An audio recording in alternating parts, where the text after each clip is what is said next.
flag of the United States of America and to the republic for which it stands, one nation, under God, indivisible, with liberty and justice for all. Honor the Texas flag.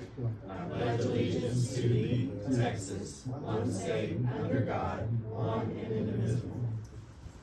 I'm actually going to ask Jason to say a prayer for us. Heavenly Father, Lord, we thank you for the opportunity we have to gather here and to work and serve the students and community here at Mullen. Father, I pray that everything that we discussed tonight would be honoring to you. Lord, I pray that you give wisdom to these board members as they decide the best path and what's best for our students and community. In your name I pray, amen. Amen.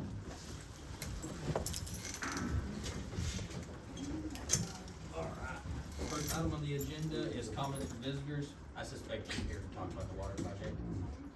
Didn't write, I meant to put that on there, sorry. Okay, I'll fill it in.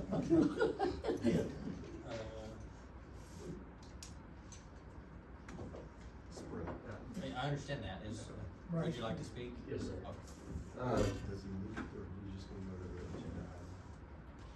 Cause it's what he's speaking on. Oh, yeah, we're just moving to the next agenda item that is consider and possible action on adoption of resolution authorizing submission of an application for financial assistance from the Texas Water Development.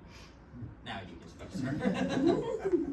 Alright, just gotta give you a little bit of update, for y'all that don't know, y'all originally applied for funds under the Drinking Water State Revolving Fund to fund a water treatment plant project, to kinda handle the high nitrates that have been coming out of your groundwater supply. With that came with planning, acquisition, and design, so y'all are good up into basically the construction portion of this project. With the WSIG grant funding, it is a one-time opportunity that's 100% grant funded, that we'd like to use that to cover y'all's construction fund. Man, you number one. You number one. I don't care what that said back there. It's free.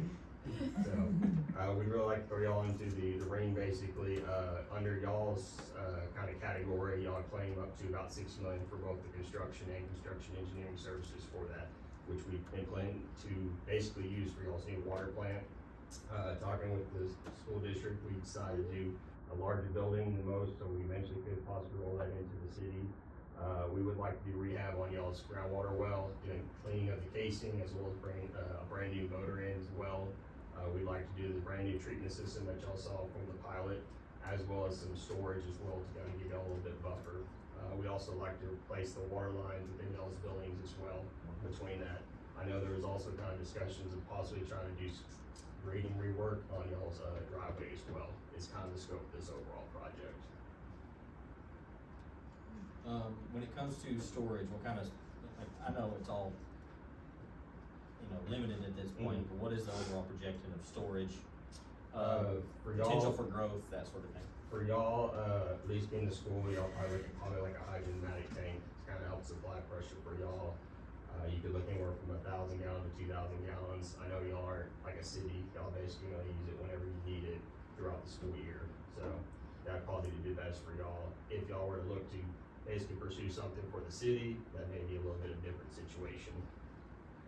Brett, I'm sorry, we should have started with it. Do you mind just giving a very, very, very high level, brief kind of overview of what the water project is and what we're kind of trying to do for some of our board members that may be new to the board or not as familiar with the project? Okay. This project, as of right now, TCEQ has what we're known as primary drinking water standards. These standards basically encapsulate certain constituents that are harmful to people who drink it. They all happen to be very high in nitrate. The cutoff limit is usually around 10 milligrams per liter for this. Y'all float between 13 and 14, I think is what we've seen from y'all's samples. Y'all's current ion exchange system can't seem to really keep up and kind of get y'all down below that drinking water standard. As kind of this reverse osmosis technology has been known to remove these nitrates from the water. So that was part of the original project. Whenever y'all saw the big pilots get out there, that was what that for. From the pilot study report, we were able to show that the nitrate levels were come down to basically non-detect for y'all on that. So we were able to basically reduce all that down. That pilot report has been submitted to TCEQ for all their review, and everything. We're also finalizing, the engineering feasibility report to kind of get us out of the planning phase of this before we can move on to design as well. There's also an environmental component that will be submitted simultaneously with this that'll need to be approved as well. So once we're kind of in design, you'll have two different kind of regulatory review points. You'll have a TCQ review, and then you'll have the final water development board review. Usually you're at like 95% done with the project, you're just waiting for the green light. Then you can kind of move forward to go and advertise for a contractor to come in and perform this work. Any kind of plan for potential growth when it comes to, we have other properties that are across the highway, across the railroad tracks, up on the main highway. Potential growth to be able to understand that we might eventually get there. Yeah. Can we do that? Okay. Yeah. That's why I came tonight. Obviously, our plan with the city is, and I've already got a grant lined up. I haven't applied for it yet, and I won't until we get a shovel in the ground to do just a pipe city, basically. And that would encompass that. We bring it over, you know where the old auto shop was there? Okay. Well, that's actually a city street. It's to the back of that property, and it tied into the school property. It goes around 573. And so, and we'll have water lines over there, so we'll be fine up there. Thanks, sir.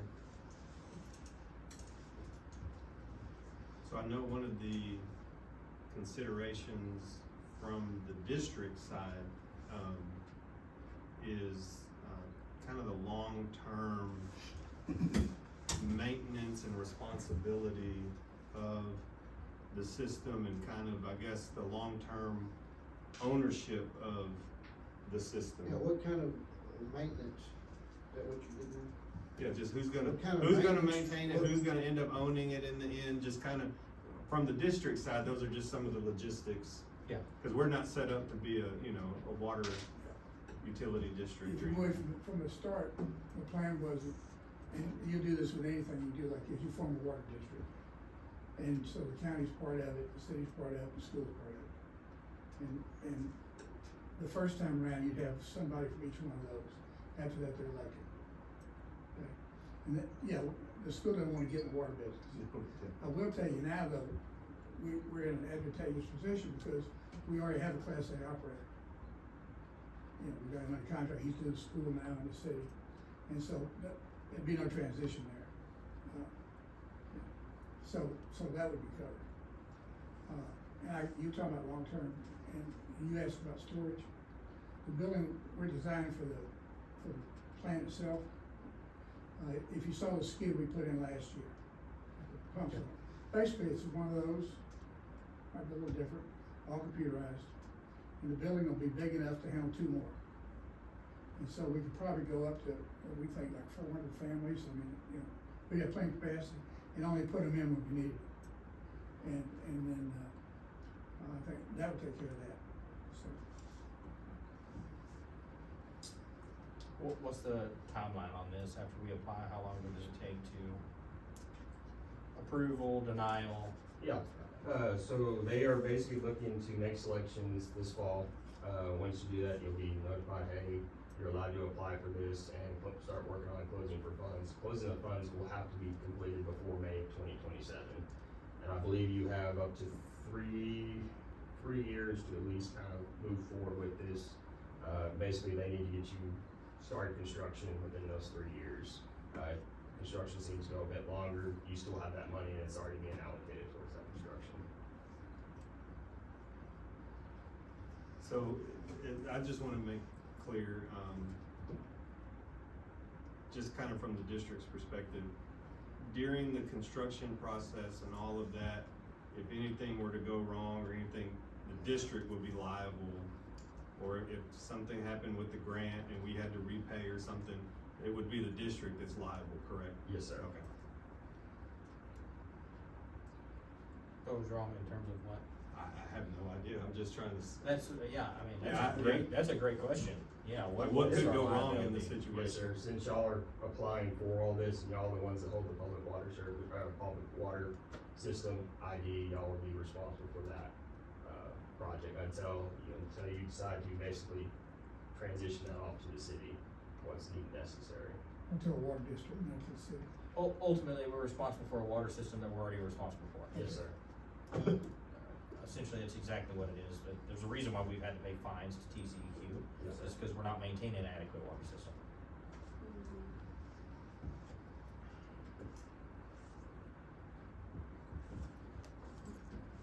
Is there anything that had to be checked with our attorney?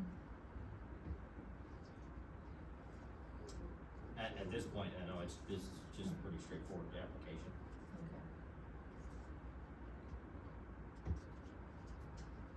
Okay. I know, from my perspective, we have to have water. I mean, even if our students do not drink water, it'd be nice for them to drink our water, by all means. But them just washing their hands in our water, my understanding is we're still a public water entity because of that reason. Yes, sir. So, I don't think we have an option here. And it'd be nice to have an extra $6 million to do what we need to do to get compliant. Could some of this funds also be used to put in water fixtures inside the buildings? That was kind of our plan, is redoing the plumbing. I know y'all have, some older pipes that Yeah. need to be replaced, so that would. We have some older pipes, yes. Like, right now, I remember when the water fountains were ripped out of the building. Well, part of the puzzle too is that we've always got a drainage problem here. So all this will be done, like he's talking about running new lines and everything, we'll redrain this whole area in that way. And then we've got money in there to pay it, okay? And so, it would actually give the school a whole new look. 100%. That stuff down there and paved. And I mean, the one thing that's driven me the whole time on this is the only way for this school to survive long-term is get more kids. Okay? And once we get the school, academics are coming up, once we get everything looking good, and we get water in the city, we start bringing some families in. You know, if we get, you know, in 2 years, if we get 15 families, that's probably 20 kids. You know, whatever it is. Maybe But even it's a just possibility for an apartment complex absolutely. or a Dollar General, because those things go up everywhere. Dollar General already approved us once, and then they found out we didn't have water, and they went to go over it. So, I've talked to them twice. Yeah, I think that there's really no legal problems with it. The school has no, the main thing the board and the district will have to worry about is, when construction gets, putting out the, qualifications, the ads for that, and deciding who's gonna do it, so there will be cost involved with that. And the board will have to meet and do certain things there, certain things that we haven't done in the past per se. You know, when we did the pilot, there was only one person, so we didn't have to go through certain of the deals, but it's not a bad thing to do. And if we're planning on growing and doing this type of stuff in the future with construction and all that, it's a good exercise for us. 100%. This one is a grant, so yeah, you're not gonna have to worry financially on that part of it. The big thing is, on the previous one, we need to close that out so we can quit paying interest on that money. And that's our main cost there. And that was kind of another question that I had when it comes to, and this could be handled as we move down the line, because this is 3 years plus out, my expectation. Correct me if I'm wrong there, but 3 years. When it comes to that, once we do start transitioning back to the city to recoup some of those costs that the district did have, so we can be responsible financial stewards of the taxpayers' money. Instead of, I understand there's some investment that we put in there to get a water system up, but we can tackle that once we get that.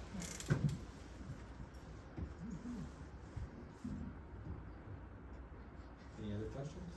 Any other comments that you need to throw at us? No, No, sir, I'm aware of. Thank you for joining us in person. Where'd you drive from? Granbury. Okay, not horribly, but not horrible, but still, those roads at night are not Yeah, great. at least it's summertime, so I got a little bit more. That's You true. might get home. we definitely appreciate you. Yes, thank you very much. All of it. No other questions? I'll entertain a motion. I'll make a motion to approve it as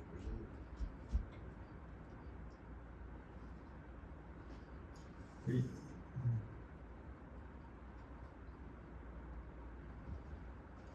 wanting to second it, Marion? I'll second it.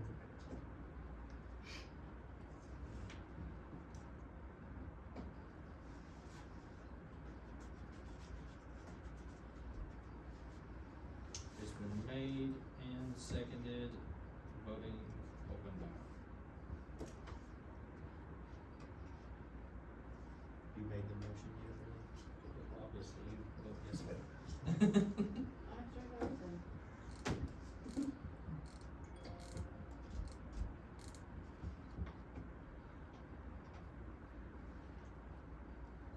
Alright. Motion passes 6-0. Alright, thank you. Is there any other reason? I mean, we can get you on the road. Yeah, thank you very much, sir. Thank Very you. much. If I got any questions, just let us know and when you come down and talk to you again. I'm more than happy to do that. All right. Thank you, sir. Safe drive. Thank you. And I just wanna congratulate y'all. You know, it's been 5 years in the works. Thank you. We've had ups and downs and stuff, but I think it's a great thing for the school. Absolutely. Thank you, Marion. I know you've been a major part of this. I mean, I know this is gonna create some great opportunities as we move forward as a district, for potential growth. I think the key thing here is that, you know, finally you can see some construction. I mean, there was some excitement when they did the test and then it dried up again, you know, 2 years to nothing, or a year and a half. So, yeah, the timing, you would think you could do this in a year, or a year and a half. Yeah. But, a lot of these meetings at the state do take a lot of time. You know, there's 20 different agencies involved in each one of them. It takes a while. Yeah, politics. But by it taking 5 years, the old program went away, we got a full grant. Hey, It saved us $600,000. it's nice to see that many zeros on a piece of paper that we could possibly get. Yeah. You bet. But thank y'all. Yeah, you both. thank you, Dexter, thank you, Marion, thank you, Brad. Alright, next item on the agenda is agenda item 4, consider possible action to approve budget amendments for the 25-26 fiscal year. Okay, so we've got 4 budget amendments. The first one is, we had 2 teachers that have to attend the Reading Academy by law. And so that's $3,000 apiece. And we had some other miscellaneous trainings that, our staff had to go through. And so that's the budget amendment for that. Okay, I'm not seeing 3,000. Well, no, it's 3,000, 3,000, and then some others, so it all totaled up to 8,000. Okay. So then The only question I have on those, I know we got it as part of the grant, so are those funds in our budget or are those separate? So Reading Academy is separate. And then the other training, some of it was IT training, some of it was, counselor training that didn't fall under the LASSO grant.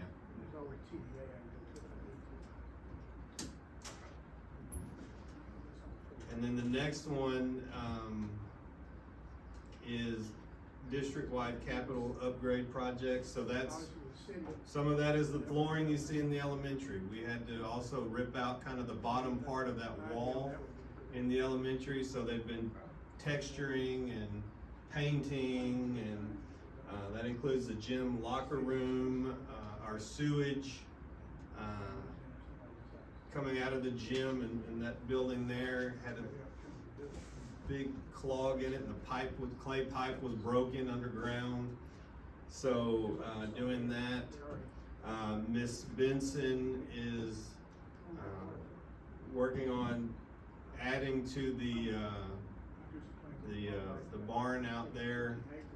We have more kids that are wanting to show animals and all of that excitement, so, we are asking that you amend the budget $75,000 to cover those things. And the next one was for a school community event. We had talked about that previously with Title I funds, and so we have to amend the budget, but the Title I funds will come and cover that once we amend it.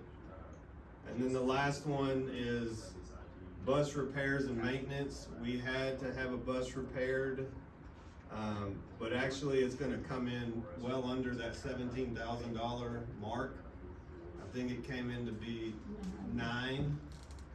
So, but we're gonna ask to go ahead and allocate the funds just in case something comes up between now and then. And so I wanna give you kind of, before y'all discuss kind of the overview for the end of the year. So I've talked with the service center today, and it's not, you know, the picture is becoming clearer on the underpayment from the state for this year. And it could go, they say, $100,000 either way, more or less. But the district is looking at about $415,000 in surplus funds from this year, which is our extra enrollment, our extra CTE funds, things that we didn't budget for. So do keep that in mind as well. Now go back to that bus thing. What happened to the bus? Had to spend so much money on it. It was Holmesley's bus, but it was something with the deaf thing. I don't know. Don't ask me, but it was something with the deaf and the way it was. It wasn't regenerating the way it was supposed to. Where was the repair, or where is the repair being done? Down in Temple. Bus International, there's an international bus repair place there. place, yeah. And have we been okay with the work that they've done in the past? It seems to me that we've had problems with bus repairs, but maybe that was on the big bus. It was on the big bus. The purple ones. Yeah. Okay. These buses have been pretty good. And our I don't know, buses do kind of, but especially that bus, kind of takes a beating a little bit. Our route is kind of off-road, and so Those places are not yeah. designed to go. So We ain't gathering nothing, we know about the road. So sometimes the buses just, those aren't normal circumstances for school buses to go Yeah, down that's those right. type roads, so. But I'll be glad to answer any questions you have about the budget amendments. I'm good on it. So, and sorry, you're saying we are probably looking at a $415,000 surplus, and the total budget amendment is coming, or, no? This would not come out of those funds. So this is just an amendment to our current budget. And so does that put us in the hole for the budget? Yes and no. Our budget is not the same budget that we passed at the beginning of the year, but it doesn't put us in a hole because we will have excess funds. That- Okay, so that. Okay. Right. So it doesn't come out of that exactly, It's- but it. And I try to get them to explain it to me as well, and the best I can tell you about school finance is, it's all smoke and mirrors. It really is. It's a lot of, I don't know, sometimes I say it's sleight of hand, I think. But basically, when you're doing a budget amendment, the money is still already in the budget, you're just moving it from one fund to another. So you're not changing, you're just changing what, the function code is or whatever, that major area. It's Well, I almost- remember that from the past, but it sounded like there were some Well, unexpected. he started talking about some other things that were gonna be some other monies coming in, but those are on the revenue side, not on the expenditure side. Mhm.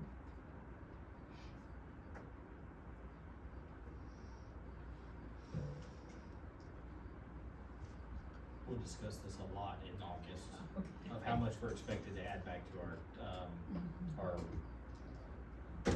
fund balance, jeez. Yeah, I think he's just saying that we're gonna be better off than what the board even thought it might be, you know, plus or minus $100,000 from that 300,000 you talked about or whatever. With the potential to, and not to steal your thunder, but with the potential to have close to $1 million in the fund balance as we roll into next year. And I will say this, we're one of very, very, very, very few school districts across the state that even adopted a balanced budget, but number two, that we're adding money to the fund balance. Most districts are operating on a deficit budget and they're pulling out of fund balance, so. We're also the only school in Mills County that grew. That's true. That's a great thing.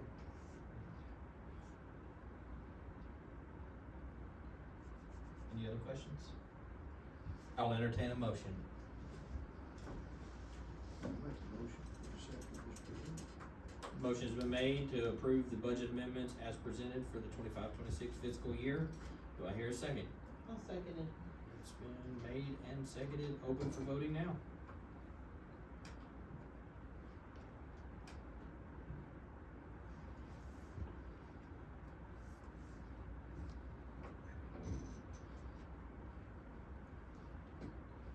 Motion passes 6-0. Next item on the agenda is, agenda item 5, consider and possible action on adoption of TASB policy update 127. Yay. Yay, so And this is a this, short one. this policy update, just kind of the big picture of it. Probably the most important part of the update is the changes to the accountability system. So moving forward, a D rating isn't automatically treated like a failure. There are certain circumstances where if you get a D, it could be treated as unacceptable. We would not qualify for that because you had to be a C or better prior to that D. And so that would not be us. And the new ratings would be an A district is exemplary, a B would be recognized, C would be acceptable, D would be needs improvement, and then F would be unacceptable. And not that this really impacts us, but with this update, if a district cannot receive an A rating if any campus within that district earns a D or an F. So if you have a district that had a bunch of schools and if you add it all together, they would be an A, but one campus is a D, they automatically cannot qualify for that A rating. The next change is a new authority given to the commissioner where he can assign a district or campus a not rated rating in terms of natural disasters or if there's data integrity issues or very small enrollment, which at some it could support a district such as ours if the testing data is if the sample size is so small that they feel like it's not a valid sample size, the commissioner can not rate a district, and so it doesn't impact your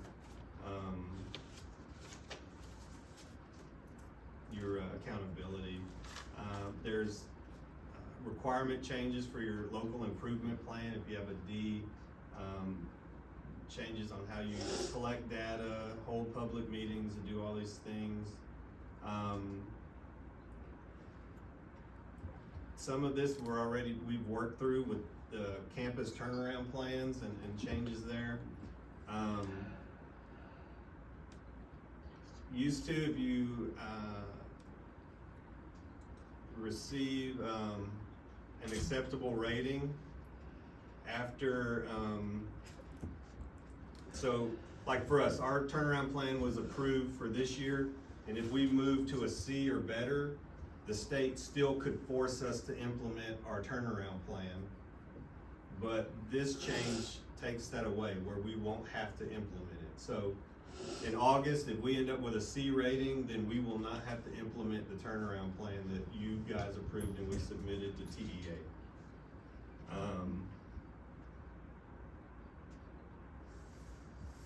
So the Strong Foundations Plan, if you're a D or F, that's us, you know, that's your LASSO grants, and, Educator Code of Ethics Framework changes, it's kind of putting together, used to list out a bunch of like fraud, falsification of records, where they change it to professional conduct. They're just kind of narrowing the language there.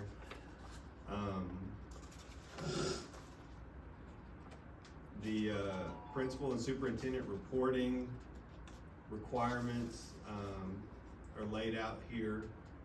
Gives the board, you know, more information on what should be reported, how it should be reported, who should report it.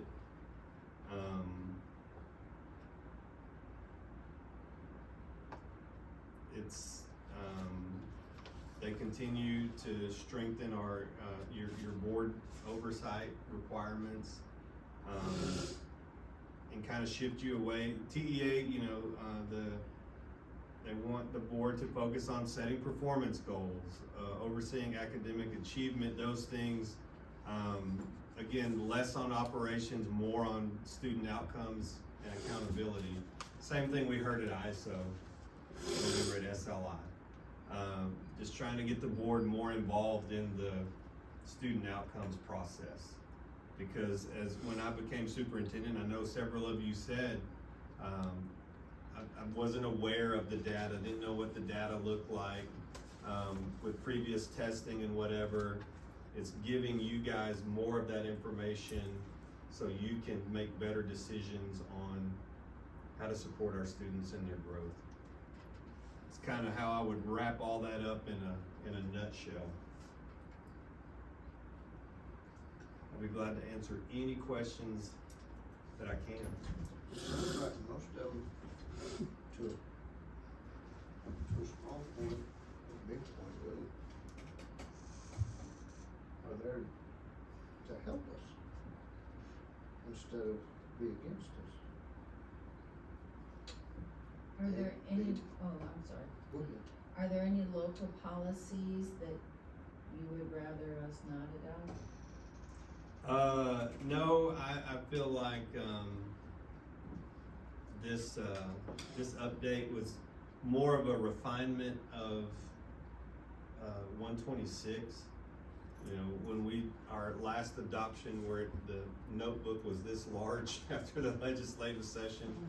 I think what it does is kind of give some clarity to the accountability piece and kind of what the goal of the state, which is helping our schools improve, giving you guys as a board the tools and opportunity to help our kids improve, and kind of refocusing on that strong foundations piece, the early literacy, trying to get our kids reading earlier. I think that it just cleans up kind of some of that from update 126. On page 5, and I was just, scanning through this. EFB local instructional resources, library materials. It says our records indicate that we have not received a response from the district indicating that the board has adopted the required policy. On page 5. Page 5.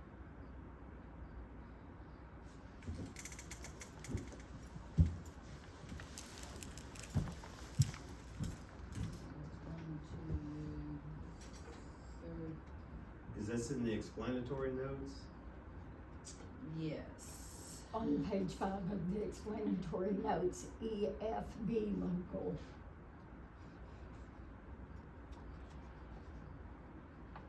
No, you remember you guys approved that last fall. And it was submitted, so I will, get in touch with our policy, representative. Her name is Paige. So Okay. I'll make sure that she has that because it was discussed and approved in August meeting.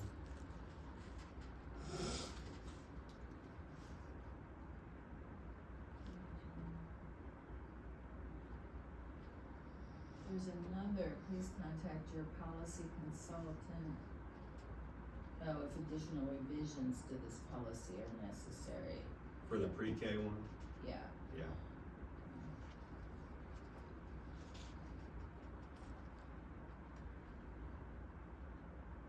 Is there, and then there's one on student conduct, personal communication devices on page 6.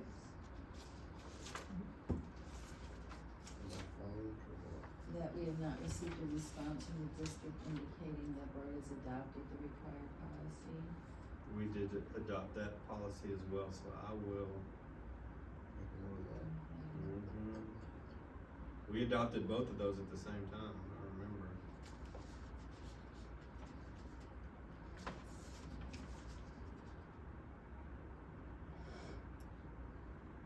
They were adopted in August.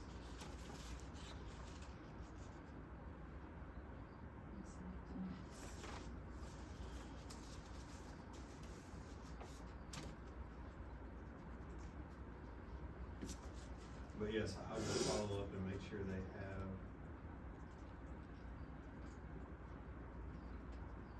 that. Okay, I don't see anything else.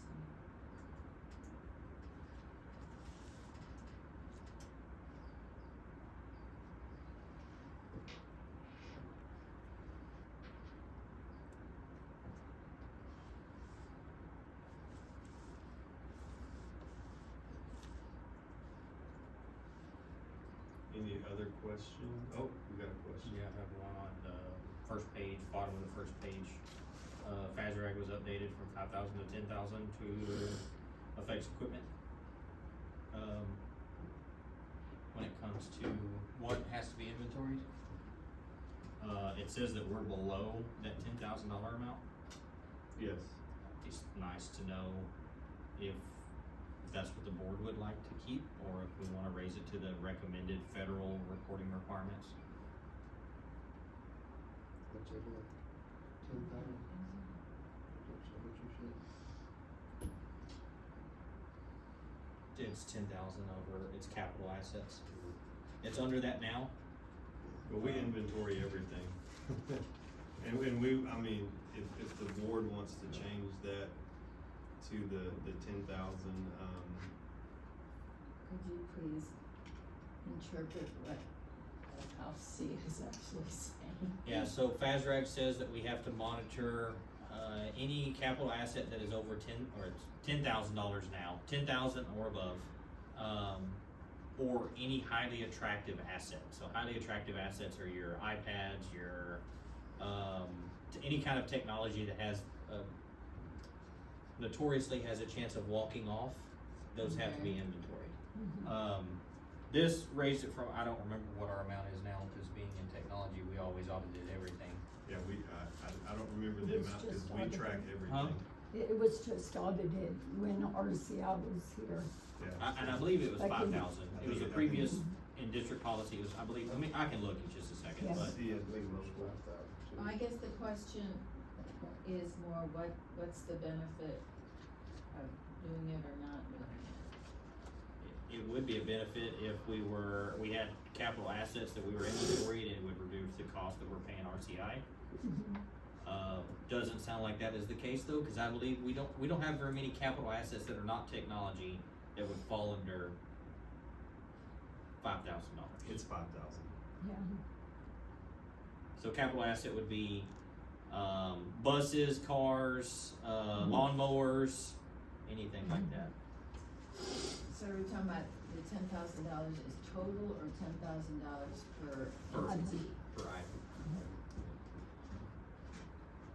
Did you hear me? It is 5,000. So it could, essentially help us if we're not inventorying lawnmowers, but as again, right now, it's below that. I just wanted to bring that up, that it was showing that it's below what the federal guideline is, which is fine, but. I think if we were a larger district, you know, but here I can keep track of our 2 lawnmowers. Yeah. I can see where it benefits, you know, a larger school district by, you know, 100%. Well, if it's not a problem, let's just leave it like that. Got it.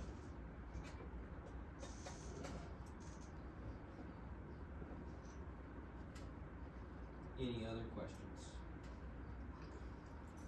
Okay. You got any questions, Doug? No, sir, I get it.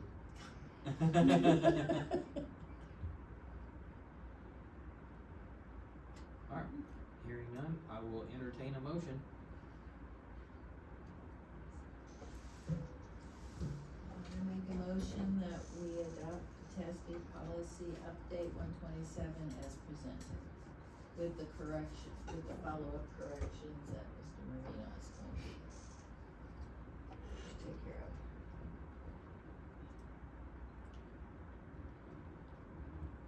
Second. It has been made and seconded. Open for voting now.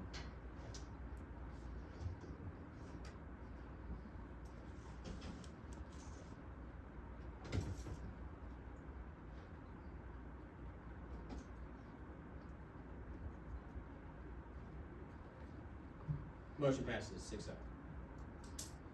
Alright, next item is agenda item 6, discuss updates from the SLI conference.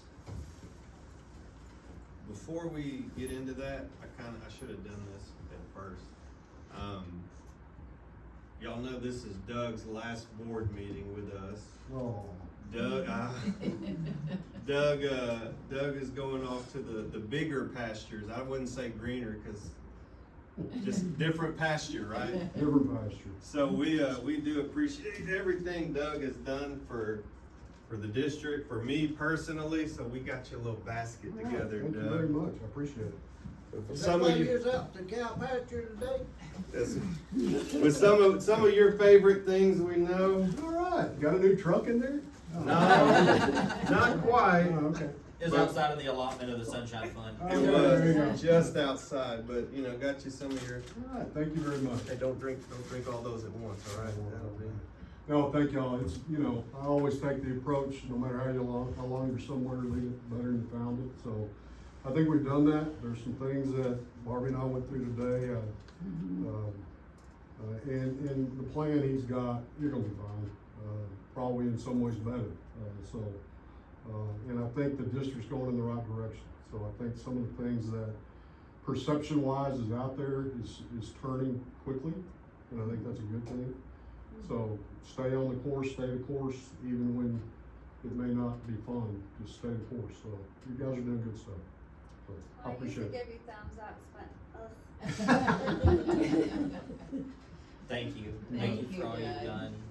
And thank you, Barbie, you're still smiling, Yeah. right? I kinda gave her the fire hose Yeah. open up today, and it was like, I can tell you something, it's like when I'm sitting here, he goes, makes sense, right? I'm like, You bet, huh? I mean, I did all this 20 years ago, but you know, I was in the private sector, school, finance, school, contracts, school, everything is an animal of itself. It is a lot to learn in a very short amount of time, but I'm gonna do the best I can. He left me well equipped, like, he set me up good going to that next phase. That's great. Thank you very much. thank y'all very much. And so Thank when we reconvene in August, because we do not have a July board meeting scheduled, we will have someone new coming aboard, new face, old face, new face, but, Jeff Conovan will be joining the district part-time to kind of, take over the role that as Doug has been doing, HR and all the other things, so, starting well, he'll be here in July, but at the August board meeting, you'll see Jeff Moore, so, Don't forget to stop by on your way home. yeah. Hey, you know where I'm at? And you know where we're at, well, you gotta go right by him. All right, so now back to agenda item 6, sorry I hijacked and. So this was an agenda item that, came from some of our discussions at SLI. Ms. Calkins and I had spoken, and she said that in years past, the board would go and hear a lot of good things and get back with the intent of discussing those things, and then it just never happened, and then we kind of forgot. So that's what this is. What did we learn? What did we like? What did we not like? And kind of a debrief, I guess. I'll start if you want me to. Yeah. So I enjoy San Antonio. I believe it is a great city. I believe it's good for. It's just a beautiful place to be. However, I don't believe it best fits us as a district because of the size of the districts that are represented there. It doesn't necessarily bode well for us to understand that some of the consequences, or I say consequences, some of the challenges that other districts are facing that are our size. It's hard to compare ourselves with, I think the smallest district that I heard was 2,500 students. I couldn't even fathom having 2,500 students. I guess it's kind of like the same old motto, the more money you make, the more money you spend, but it's all relative. But at the end of the day, I really enjoyed the conference, but I wish there was more related to rural school districts. But the only way to change that is to go to a different venue of training. Correct. So is this Jason's time to chime in? No, we're talking about SLI still. I thought there was some informative sessions there. I felt like if you got to go to the CCMR discussion where TEA was laying out the future of what CCMR will look like in the tiered system, I thought that was very helpful. The session that we went to where we sat down with the, I see it in my, what did we call that thing? The vision or the one with? Or looked at all the data. The data, what do we call that thing? Oh my gosh, Taper. Taper, there we go. I'm like, oh my gosh, I'm a freaking superintendent. I can't remember what it's called. Where we sat down with the taper and just being able to sit down and pull it apart and help board, you guys as a board understand where the data's coming from, what it looks like, how to read those things. Like I felt like That was helpful. I felt like that was, Before, it was just a bunch of numbers. but kind of the numbers help paint the picture a little better now, Now that I know what they stand for. Before, I was like, those look terrible. Sometimes I think they're trying to make us be teachers as board members, Well, they want you to have more of a hand in helping our students be successful. I think that's, in the session we went to all together, on the Texas Promise, kind of that board governance, and I felt like that was very, kind of the future of what I would like education to be, where, yes, you guys have your governance side and, the school more operational, but we work together for that same end goal of helping our students succeed.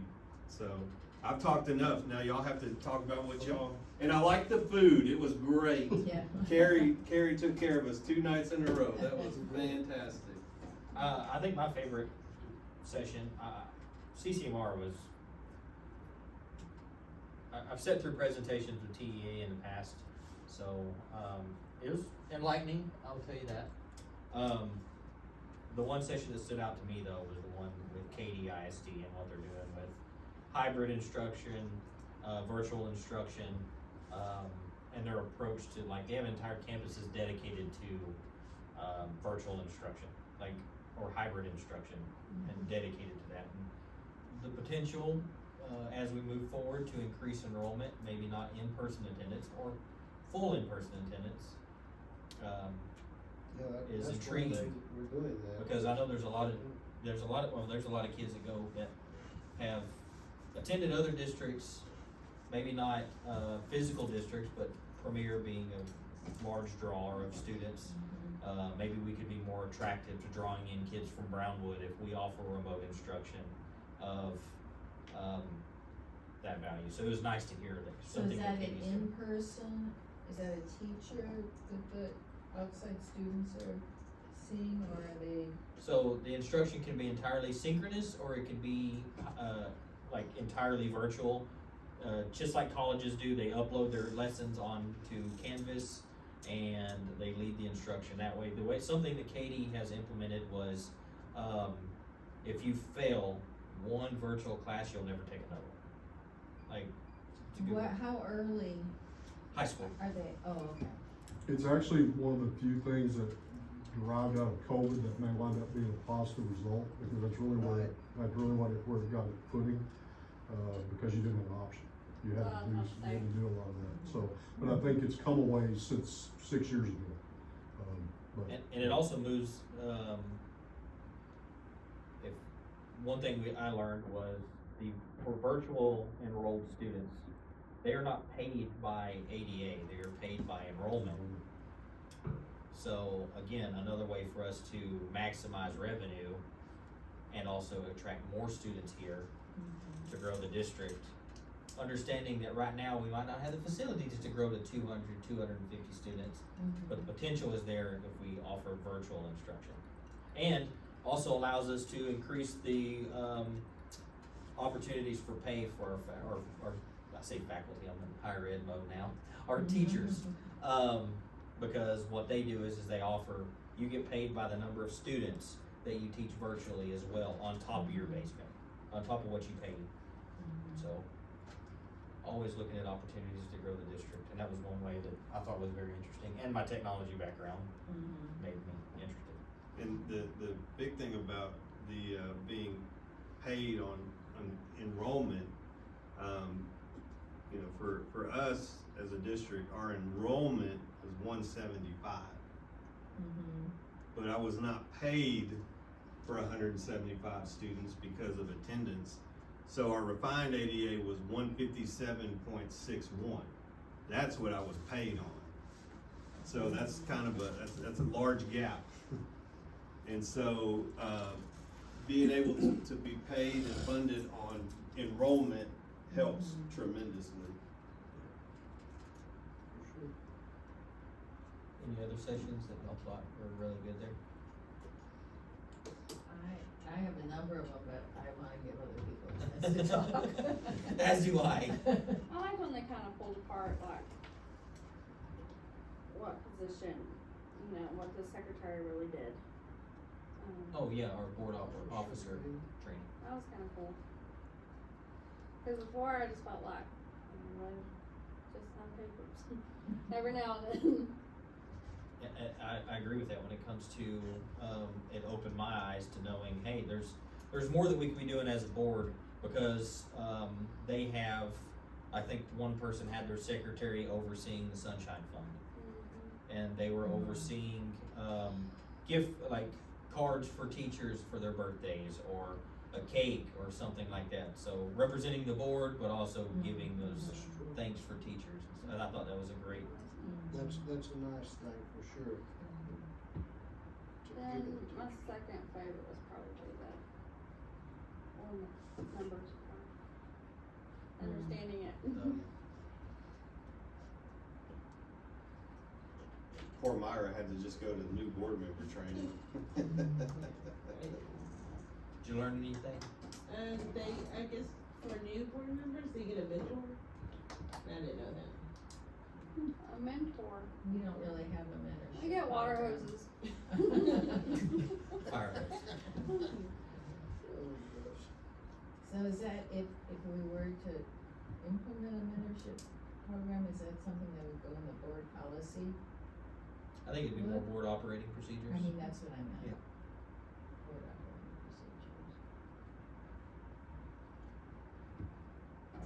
What about Marion? I don't know, several of the ones I went through, I thought it was important to see that districts should never think that districts all have to look alike. When opportunities happen, I can think of one like in Marion, there was a lot next to them that had an old Subway shop and sort of old horticultural area. That was one of the larger ones in the region. Nobody owned it anymore. They went ahead and bought it. And they basically turned over to the students the opportunity to set up an entrepreneurial type garden center where they took different roles and all that. They were able, as a district, also to go back and bring Subway back in. They are drawing funds to go into their bank account, the school thing, just releasing back to these guys. A couple other districts in Dallas are bringing in millions of dollars where they're going outside the education area a little bit just because they had an opportunity. Not that I want us to do that, but just know that districts should never accept, an initial no or a lawyer saying no. If you're doing something good for kids, go ahead and figure out a way and advocate for it, and you'll probably get it.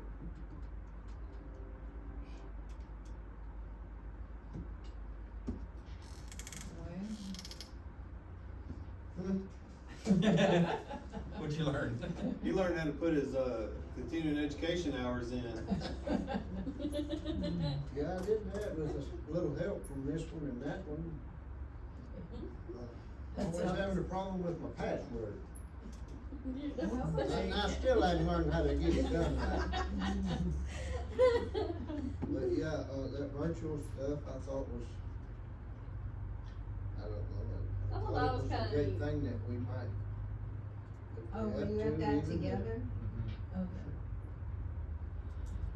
Did you go to that, Mr.? I did. Just learning stuff all the time. I mean, Uh-huh. that's what I do. I learn it all the time. You guys are just. Thank you for what you do. You guys. Well, I had Sure. three that I really liked. One was the AI one. Was I the only one? AI governance? Yeah. And the presenters were the executive director of IT from Austin ISD, and Austin trustee of Pflugerville ISD, and then Kelly Latchthaler from Wash Gallegos. So she gave kind of the legal, some of the legal. Can you hear me okay, Mary? I can hear you. Okay. Yep. There were three parts to the presentation: the opportunities, the second one was the risks, and the last one is who's gonna take responsibility. The TEA is not due to update the technology, takes for a few more years, and so districts are gonna have to self-regulate. And she said the trustees need to step up. The bottom line is schools need to begin thoughtful conversations, and the attorney provided a handout with a checklist of considerations for trustees and administrators, and I had taken photos of it and sent it to Ms. Marino, Mr. Sims. And it's on the calendar to start, I think, working. I'd like to see us start working through that checklist. Some districts require anyone who uses it on a district network to go through a training. And it's kind of a standardized training, but a lot of districts are, before they give you access to it, they're gonna make you go through the good, the bad, all those things before they give you access to AI platforms. So, And there were a lot of, really wise considerations. I mean, I'd be happy to give out my notes, but I'm sure you don't wanna listen to me go point by point. Oh, we'll have the opportunity for that as we move forward, because you're right, there is something, I have questions about it myself. Austin says they're going really slowly, they're doing pilot programs and. There's just so much of it. AI generated stuff now. Yeah, and that's those, well, again, there are the benefits and then there are the concerns. The other one that I wish Mrs. Marino had been at was the science of reading. And Right. does Elizabeth Ivy name mean anything to you? She's a professor at A&M. Horrible with names. Okay, she's a professor at A&M, teaches young teachers to be, and she's also a Montgomery trustee, and she's a director of the TASB board. Very knowledgeable, but I was surprised to learn that reading is not a natural process, that neural pathways for reading need to be formed, and the current literature is now saying ideally that should be done by second grade. There's plasticity with the brain, so it can happen, improvements can be made at any time, but ideally by second grade. One of her other statements was a lack of phonics instruction can look like dyslexia. And, we've been told in past years, the board was told we had phonics instruction, but I've come to hear that that has not actually been happening. Phonemic awareness, is that how you pronounce it? Yes, ma'am. Is the greatest predictor of reading success. How do you say that? Phonemic awareness, Your it's- graphemes, morphemes, and, yeah. Yeah. How it It's a all- hard word to say. How you make sounds so that the sound A can be spelled 6 different ways, 8. Yes. And then reading comprehension also involves background knowledge. And one of her slides with noted Willingham, 2006. When a child lacks background knowledge, they often struggle with reading comprehension, even if they can read words fluently. Without prior context to attach new information to, it becomes difficult to make inference, grasp vocabulary, or retain the material. And she put a paragraph up on the screen which described cricket, and it was all terminology that I was not familiar with, and most of the people were not familiar with it. There was one cricket enthusiast, and but it brought home the importance of what we take for granted of just having the background information. Which is sad when our children, our students aren't exposed to, the world, and so the background knowledge isn't there. Sorry. I just jumped off into the. Exactly, and that background knowledge can be enhanced through reading, for listening to reading, and field trips. I know there's a concern about field trips taking instructional time away, but if they're wisely planned, it enhances the education. And then I do wanna say on the science of reading, I had to take the science of teaching reading certification test, and I hoped I would have never heard those words like phonemic awareness again until today. So thank you, Ms. Calkins, for bringing back that painful memory. I do my best. Whatever we can do to, I know, you're just like, you sit over there going, no. And then, last but not least, I am not, when it comes to legislation and advocacy, I just get really, I can't come up with the word. But this panel was very well done. There were, Yeah. now Miriam, were you there for the legislators? Or was, He was there, you were there, and I was there. okay. Well, first of all, you would appreciate this, Mr. Marino. Representative Gonzalez said, this is not a direct quote, but this is the essence of what she said. There are those who want to dismantle education and are going up public education and are going about it very strategically. So she said, or the recommendations, and this was those who want public education to continue must join forces and have a collective voice. Unfortunately, from their perspective, all these entities are out there for public education, but there's not a unification, so they're not having much impact.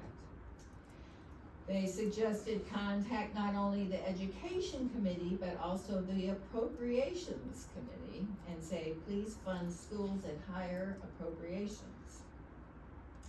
To get something into the base budget, you must make your appeal before the session. Do it early and continuously.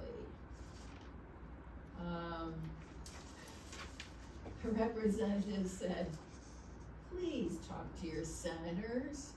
I don't know what it is about senators that people are intimidated. They say it's pretty hard to convince anybody when you're in legislative process, when you're telling them all that you are hearing from your constituents, and the senators say, well, we haven't heard anything. I don't. They suggested that you have conversations with your senators away, or our senators away from Austin. That there's more personal give and take when they're there outside of their office, and be sure to share a personal story. Stories of your personal experiences have much more impact than just rhetoric that they hear all the time. And then one last thing that came up is some school boards read books to further their expertise. Some of them, one's called the Governance Core 2.0, 5 Dysfunctions of a Team, the Culture Code, the Wisdom of Teams. That may be something, Dysfunction of a Team is a good one. something for Well, governance camp is pretty cool too. us to consider. So thank you, Ms. Marina, for this opportunity to.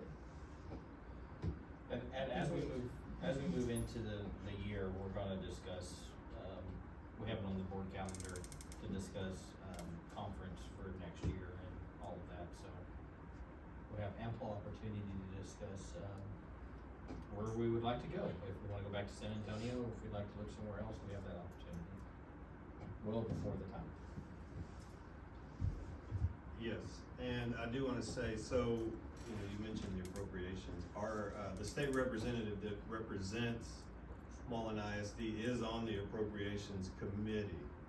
So he is a good one to contact if you have appropriations, if you wanna discuss that. And then our, state senator, Senator Perry's on the finance committee in the Senate. So, again, that's. I mean, what I would say is that when you have the community meeting, in the past, and this has been many years ago, we had either the representative or their assistant come down to the district at least twice during the year.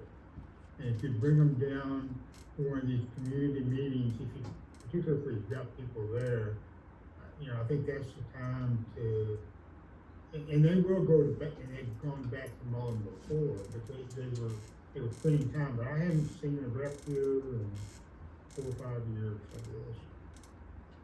I did speak with, I have spoken with Representative Spiller several times, because he was one that,